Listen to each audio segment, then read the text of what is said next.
sincerity in all of this, but everything is organized around Donald Trump. He's such a lightning rod.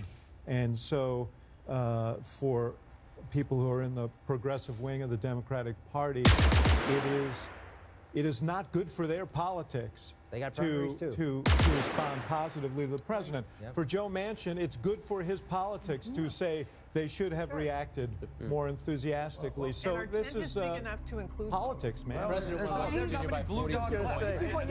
This is not a hard call for Joe Manchin. The president won his state by 42 points. Right. It's not like Trump just won West Virginia. And he's up for re-election. I think it's the biggest margin. He's up for re-election, right? And he he's up for re-election. basically said, this job sucks. Yeah, the hard call for Joe Manchin is the D next to his name in West Virginia. That's the other thing that right Senator now. Kamala Harris was talking about was that such deep distrust exists between both sides. I mean, there's no sign. I mean, to your point, there's no sign that this speech is going to make a difference or that that's going to change anytime. There's no reason for it. No, and occasionally you see brief flashes of what they call now the Chuck and Nancy meetings or the Chuck meetings. The president does have an instinct to reach out to the other side. He does have an instinct to deal. But my point is we haven't seen him bring one to fruition. And I just think on the issue before us, and Senator Santorum and David know it better than me, he's just asking his party to do an incredibly hard thing in an election year. When I was just during the break, I was walking over, I have the primary calendar in front of me. Most of the primaries are later in the year. So you're going to ask conservatives who for years, who ran TV ads saying, I will never vote for that, it's amnesty. I will never vote for that, it's amnesty. I will never. Not, I'll think about it. I'll never vote for it, it's amnesty. You're going to ask them in February or March to cast a vote when somebody can still jump in and primary them.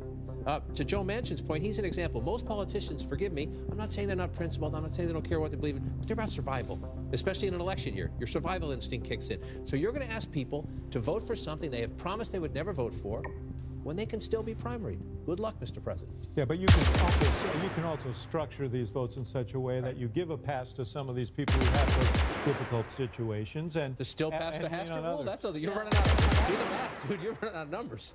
Well, the Hastert, you can probably observe the Hastert rule and still do that, but you would need large numbers of Democratic votes. And also, we're talking about this speech and what the president was talking about tonight, immigration, in a vacuum here. Don't forget what was going on when he walked into that chamber.